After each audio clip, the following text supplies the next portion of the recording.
अफगानिस्तान में तालिबान शासन के विदेश मंत्री अमीर खान मुत्तकी पहली बार भारत के दौरे पर हैं। उनका भारत दौरा काफी चर्चा में बना हुआ है। पाकिस्तान में खलबली मची हुई है। इन सब के बीच उन्हें लेकर एक और खबर ने सबको हैरान कर दिया है।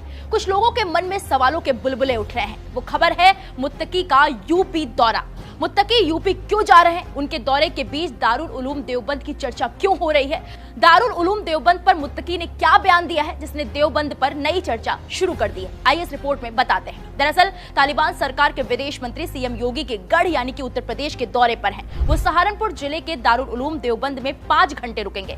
मीडिया रिपोर्ट्स के मुताबिक दारुल उलूम में अफगानिस्तान के 20 छात्र पढ़ते हैं। मुत्तकी उनसे भी मुलाकात करेंगे। नमाज पढ़ने के अलावा वो यहाँ इस्लामिक नेताओं से भी मिलेंगे। जब मुत्तकी से देवबंद दौरे को लेकर सवाल पूछा गया तो उन्होंने मुस्कुराते हुए कहा कि देवबंद जब कोई जाता है तो क्या करता है। आगे उन्होंने क्या कुछ कहा आप भी सुनिए। अच्छा, देवबंद में जब लोग जा रहे हैं उधर क्या करता है? मुलाकात करता है, नमाज पढ़ता है, असातिज़ा से मिलता है और तालिब इल्म से मिलता है। देवबंद तो इस्लामी उलूम का एक बहुत बड़ा मरकज़ है, तारीख़ी मरकज़ है। देवबंद का अकाबिरीन उलमा और अफ़गानिस्तान के उलमा के दरमियान बहुत देरीना ताल्लुकात है और यही मसलक वाले लोग उलमा अफ़गानिस्तान में भी है और देवबंद को हम एक इल्मी और एक रूहानी मरकज़ समझता है। तो हम ये चाहता है कि वहाँ पे असातिज़ा और तलबा के साथ मुलाकात हो जाए और ये जो देरीना ताल्लुकात है वो फिर ताज़ा हो जाए और आना जाना शुरू हो जाए।